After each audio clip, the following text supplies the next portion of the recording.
Greetings and welcome to another show of Harmonics. Today's guest is a famous, world famous photographer, Frederico Damadan. Frederico, brother, Hey. it just seems like I just seen you just recently. I know. Just, Didn't we? Yes. We just kind of hung out. Just a couple minutes. Yeah, it just seems so beautiful. Yeah. You know, let's get right into what we want to talk Yes, about of course, your. that's why I'm here. Yeah. You know, you started out as a painter, from what I Yes, understand. yeah. Tell me about that. I was an impressionist painter for 20 years, and I did landscapes, Tuscany landscapes, kind of Van Gogh, Monet style. And then I got into photography because I was invited to go to New York in 2011 to exhibit. So I just bought like a Coolpix camera, Okay. and I was blown away by New York. So when I got there, I took like 1,500 pictures. So from there, I just like showing to everybody, and people loved it, and they want to buy it. So that started this whole photography. Now it's been about 6 years since Then just by starting just that. yeah, just from that. And yeah. it was New York just because of all the different textures of buildings and. Buildings, and there's Central Park, and it was just a great city to start with. And it's just something that I was amazed with, and just all the sceneries that I saw there, the Empire State Building. I actually took this picture from the Empire State Building of Manhattan.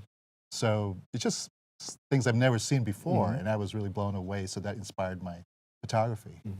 So so you started about 6 years ago. What was your first camera? What would you actually use? I got this Coolpix camera. It's a Nikon Coolpix. Okay. So from there, the minute I discovered that I could take good pictures, I bought my first DSLR within 6 months. Okay. And it was a Nikon DSLR camera. Yeah. And you still have that? No, thank Okay. God I've upgraded. You've But upgraded? yeah, but I haven't bought anything for about 3 years now, so I still have the same camera, which is a Nikon D3300. Yeah. So when you we're going to talk about all the different places that you went to. Yeah. So when you actually go, do you research the places where you want to take your pictures? You know, do you research it? Yeah, before I go on a trip, I spent like a whole month on YouTube, on the internet, looking for the best places to capture. And, I would just go online and, research, do a heavy research. But the thing about it is when you get there, you don't really, after all those research, it's really up to what you do when you get there. It's actually about capturing the moment, being there, enjoying yourself, enjoying the moment. So the research does help, but it's really about enjoying yourself when you get to the location. To that location. So how do you prep before you go to a location? Obviously you're in we're going to be talking about a lot of romantic places and historical places. How do you prep? You drink vino? What do you do? I mean, you're in Italy, I know. What do you actually do? The secret is a big cup of coffee first. Okay. First thing in the morning. The best times for me to go out there to take pictures are usually first thing in the morning, about 7, 8 o'clock in the morning. So I shoot between 7 o'clock to 10 o'clock in the morning. And then I go back to the hotel, rest, or get some nice lunch and get some vino. And then I go back out about 5, 6 o'clock, just right at sunset. Okay. Then, of course, have more vino after I shoot. So a big cup of coffee, some vino, and some pasta. Beautiful. Yeah, so they work. It works. Works hand in hand. Works hand in hand. So when you're going out like this, you're actually using natural light. You're using actually the atmosphere of what you're seeing. Yeah. Because is it because it's softer, or is it just because the natural setting? I've heard that people use that. Is how you even do your, we're going to be looking at your landscape work. That's not how you do it? Yeah, because you don't want to really have really a bright sunshine on your pictures. Okay. The light in the morning and in the evening are a little softer, so the colors do come out during those times. And the same thing too in the morning. The advantage is there's not that many people, so walking around or tourists, you don't see that many tourists, which is an advantage. So you can focus on what you're taking pictures of. Yeah, there's not as much distractions. So when you're out about on location, How many pictures would you normally take in a day Yeah, or yeah. yes? I average about 500 to 800, even 1,000. Depending on the location. Mhm. If I love the place, I can do like 1,000 shoot a day, Mhm. 1,000 pictures a day. Yes. So at least I'd say 300 to 500 shots per location. Mhm.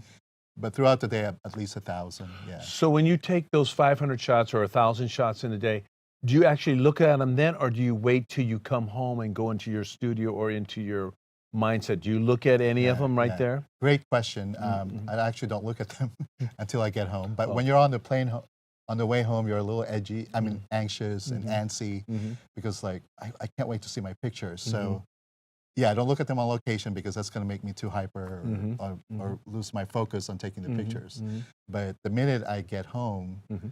from the plane, From the flight or from the your flight, destination. my destination, the first thing I do is turn on my computer and There it load up is. the pictures. Yeah. Do you find yourself excited when you see some of the great work that you do? I mean, I know, Yeah. I think you do. Yes. Yeah. Yeah. So it's exhilarating like that. Oh, I mean, I was in San Francisco last week and I took a picture of the Golden Gate Bridge. Okay. So I took those pictures and then I already felt there's something special about it. Okay. So on the way home, I couldn't wait to turn on my computer Mhm. and then load up the pictures. Mhm. And the minute I, loaded them up, I saw like 2 or 3 that are Mhm. just really, um, you know, beautiful. Eye-catching? Yeah, eye-catching. And so sometimes and I think last Friday I knew I had something really nice. That's beautiful. Yeah. So I'm gonna ask David to bring up a picture. I sure, think this yeah, is let's do is this what is this? This is Pier. Pier 7. This is Pier 7. Yeah. This So tell me about this picture and how. Let's Yeah. take a look at it. And This is what I call my ultimate bestseller because it has done really well. Mhm. This was taken on the first year that I really got into photography. okay.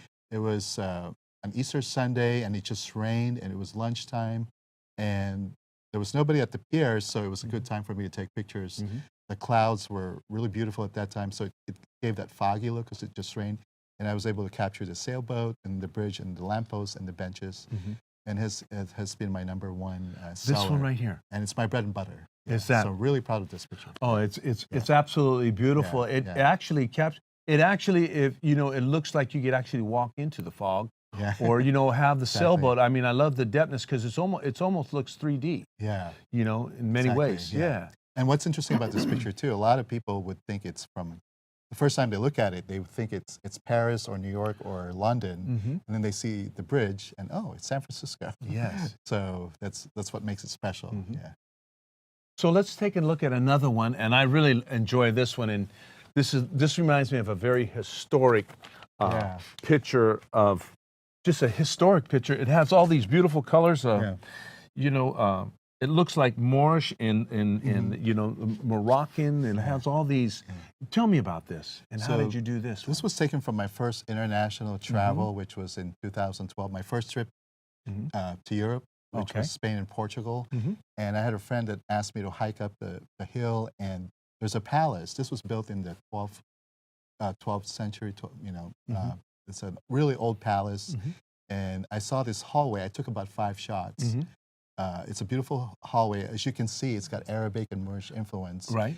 But the funny thing about this picture, it took me a couple years to discover it. Oh, When I first went through you put it I- away, or? well, I saw some other pictures that I thought Mhm. were better, but Mhm. it took me a couple years, and I went back and revisited it, Mhm. and then I saw, hey, this is something special Mhm. the minute I saw it, Mhm. and then I printed it and then posted it on Facebook, and then people just started want to buy it, and now it's been doing really well, so it's one of my best sellers. This is it has so much depth, so many different Yeah. colors. Now that's all just natural light and It's all natural. The floor, as you can see, is made of Mhm. marble. And what's interesting about this picture, it's got that perspective. And somebody actually entitled it A Gateway to Heaven because of the beautiful perspective. title. Yeah, Beautiful yeah. title. So- Beautiful And it's title. very unique. It is very unique. Let's go to this one. This is one of my favorites that I seen it the first Yeah. time when I first Yeah. met you. Yeah. This is actually Venice, Venice, yeah. my grandfather's Yeah. home. Tell me about this picture. This one was my second trip to Europe, where I actually met my wife to be at that time. Romantic. Yeah. So I had 5 days in Venice, and I averaged, I think, 1,000 pictures per day. Because Venice is small, so you can do a Yes, lot of you can walking walk. around. You can No walk. cars. No cars. And so every corner has a picturesque scene. And this one was taken about 7 o'clock or 8 o'clock in the morning. And I was able to capture that the sunshine on the bridge, a little bit of the sunshine. And it's got the Italian flag Yes. at the same time. Yes. So this one, I had no idea it was going to be one of my best sellers until I got home and when I looked at my computer, wow, I just said wow. But I don't even remember where I took it in Venice. You know, it's one of those pictures. So I call this my Venice classic, Okay. and it's also doing real well. For the people that enjoy Venice, one thing that they tell me, they feel like they're just there when they look at this picture. Yes. So- You feel like you could actually Yeah. go in a gondola. Yeah. that's You right, know, yeah. so when you went into Venice, we'll just go a little bit on Venice. Did you go on a gondola too to see Yeah. some of the pictures that you did? Yeah, Or? we did. I think our first evening there, we took a gondola ride. But the gondola was moving a little fast because I was trying to take some Focus. pictures. So I didn't really take a picture when I was on the gondola, but it was a nice time to just, check out the place. But it was the next morning where where things happened, where I went out, took great pictures. So you use different mediums. I've looked at some of your work. It's just Exactly, like, yeah. I mean, if you ever go to an exhibit to see Federico, it's absolutely amazing. And that's what's so ironic when I've seen with Isabella and my brother Marco's house. You use canvas? Is it canvas or is it? And then you also use metal. Yeah. What's the difference, right? In all that? I have two mediums that I use, and first is a canvas print, which is very traditional because it makes a picture look like a painting. Yes. So people with traditional homes or with traditional tastes, they enjoy the canvas more, and it's actually less expensive. And I have the metal prints, which is a more modern look on of the picture. And it's got really bright colors, very vibrant colors, and it's sharper. It's got that HD look, and it really fits into the modern homes. It's very captivating. Yes, yeah. It's because, like, you're right. The canvas looks like a painting, Yes. and the metal makes it look like you're there. Yeah, And exactly. you just have that heightenedness. Yeah. What does that actually for a selling point? Yeah. Which is it a balancer? You get it doesn't matter when people see it, or what? How does Well, the metal print has that wow factor. Especially I do the exhibits, the art festivals. Okay. So when you display them at the shows, it really brings people into my booth because of the colors are really vibrant. So it's got that wow factor that people come in and I want to take this home, and I love the colors. Yes. And it's so bright. So I'm selling more now of the metal. Okay, Yeah, which I makes me understand happy. that. I know my wife is talking to me on that one. Let's talk about some of the pictures that you brought in. The shot of the San Francisco Pyramid. Yeah. Tell us about that. Okay, so that was taken. I took a trip to North Beach just to get some wine and pasta. I love this guy. But Man, he's talking my language. But I brought my camera, of course, Yes. and I was walking around, and I had some time to take some pictures. So I saw the pyramid and the Columbus Tower, Yes. and I said, I think I laid on the ground to capture that image. And a lot of people would ask me if there's two pictures in one. I said, no, there's just one photo. So it's capturing the moment. I was there. I think I had some wine before I took the shot, and it helped. Love this guy. So when you did that, right? Yeah. Was that all natural light also? Yes, it was right before dinner time. About 5 p.m. So where did you position yourself right there I to was take that? kind of like In the road or in the street? on the street. Yeah, I waited for cars to Kind of pass you by? pass me by because I didn't care. I wanted to capture that angle. And as a photographer, you want to capture what I always tell myself as a photographer. I want something not boring. I want something that's really interesting. That's going to wow people. And because of that, you have to work a little bit. Yes. And if you need to lay on the ground, you got to lay on the ground. Or Yes. if you got to, and patience It's a big factor, does yes. pay off because I waited for cars to pass me by so I can capture that shot, and it worked. Yeah. Paris. Paris. Tell me about Paris. There's a beautiful shot where you have, I think you're looking upwards you're like sort of by roses. It gives you the effect. Again, it's a beautiful romantic photo. Yeah. Tell me about that one. I was in Paris with my wife-to-be at that time, Joyce, and we took a trip to the Eiffel Tower. It was in the afternoon. And one of my styles as a photographer is combining a structure with nature. Oh. So I got the Eiffel Tower, I combined it with roses.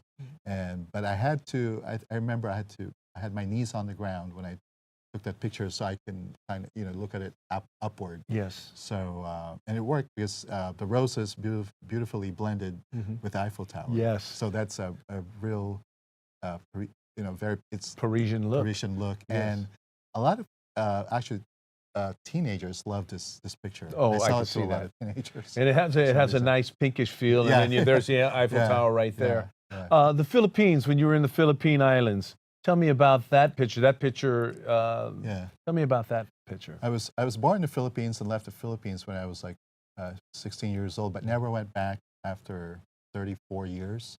I went back there to propose to my wife and to get married. So we took this honeymoon. We went to Vigan, which is up north. Okay. And it's a village that's Spanish influence, probably built in the 1700s. It's got cobblestones and very colonial Gorgeous homes. work. And they have preserved it. It's now a big tourist spot. So I remember waking up at 5:30 in the morning so I can capture it around 6:30 in the morning. And they just washed the streets, so it's got that wet look, and Yes. it was shiny. All those got the reflection, reflections. Yeah. It's nobody there, and the clouds were perfect. Just beautiful. Yeah, so yeah, that was another one of those first thing in the morning shots.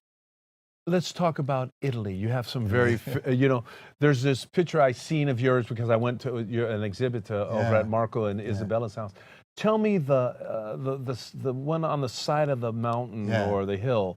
How was that taken? Because you're at a distance, but how did you maneuver yourself there? Yeah, so I think you're talking about Positano. There it is. And the minute I got there, I wasn't sure where to really capture the best angle. So what I did, I walked around for a couple of hours. I went to all the restaurants, the hotels, because that was right in front of that view. And once I found the best angle, I talked to the waiter. I told him to reserve me that table. Beautiful. I'll have dinner there, but at the same time, I want to take pictures. So I was there every night. I had that table right in front of this view. I got the best angle. So 3 nights in a row, I took probably 500 to 800 pictures a night. And I was very happy with the result, as you can see. It's absolutely a gorgeous shot. Gorgeous shot. And I have an evening shot and a day shot of that. That's just absolutely stunning. I'm gonna bring your beautiful wife up because I know she's a big influence on you. Joy, come on up. Talk about a beautiful wife right here, man, and a happy person. Yeah, absolutely. It's my inspiration. There it is. That's a smart man right there. Joy, how is it when you guys travel a lot now together, huh? It's so beautiful. Try to. And so if you want to, and I'd like you to, could you say something in Dugali? Is it Tagalog. Can you say something to your family or friends and something that would be really nice? Hi, Philippines. Kumusta po kayo? Nandito kami sa Harmonix Studio. Show po to ni Gregory Correa. Patronize niyo po yung kanyang show. And he's a very hospitable and very warm person. I believe he's a good man and also a good man of God. Yes. So I want you guys to look at all his shows. It is in channel 27, Comcast. And you could Google it, Harmonix. Harmonix. Gregory Correa, and it's the same thing, man. Yes. So you want to give your husband a kiss? So we're all good luck. public? Yeah, huh? It's so beautiful. Thank you so much, Joy. Yes. So she's really like, not just besides your wife, she's like somewhat, she has the same kind of things that you like. Yeah, she loves photography and she loves taking pictures. Mostly of me. She loves taking pictures of me. But she uses her iPhone everywhere we travel. And beautiful. She actually had taken some great shots. She's also a photography enthusiast. Tell me what kind of camera you use. actually have a basic Nikon DSLR. It's Nikon D3300, Okay. but I do have a 300 millimeter lens Mm-hmm. that I use for my Out. long distance shoots. Right. And a lot of people actually think as a photographer you got to have like a $3,000-$4,000 cameras. They think that I have one of those, but I don't, and I haven't even upgraded. But it's really how you take the pictures, How you see it. how you see it. Yeah. That's really, you know Yeah. what? That is really good advice Yeah. too. That's really good advice Yeah. from a guy that really sells his work, but he actually tells you it's not necessary to have Yeah, a really exactly. Yeah. expensive, Yeah. camera. Mhm. Which is, I thought you'd have like, this whole big gigantic setup, and No. you're really carrying pretty light. Yeah, when you're going, yeah. It's not even a full frame. It's Wow. a half frame camera. Really Yeah. amazing. But it's got 24 megapixels, and I'm able to print them large Mm-hmm. from that. Oh, so you're outstanding. Your work is out. I could just imagine what your paintings look like back in the day. and, Yeah. But you've really donated your time right now to all of your work. Because it seems like everybody's enjoying my photography right now, and I love the traveling part. I love to travel. What's your And next stop? So actually, I talked to your sister-in-law. She just booked our flight to Greece and Croatia. It's this July. Me and my wife are going. Wonderful. To Wonderful. Greece and Croatia. So Yeah. we're excited about it. I'm going to be focusing on Santorini, which is actually one of my paintings. So I have to look for that spot in the restaurant again. Yeah, there you go. So Frederico, as what we normally do at the end of a show, Yeah. we actually look at the camera. I Okay. like to thank everybody, and we give everybody a kiss. And Okay. do a peace sign or whatever, Okay, yeah. But what we normally do, we like to thank everybody. I like to thank my crew, David, Daniel, the great Sue Joy Sakar. I'd like to thank your wife for being here today. It's always an inspiration to have beautiful people like yourselves here. I like to bless everybody. God bless you, God and bless you. peace and love Thank to you all for of you. watching. Peace.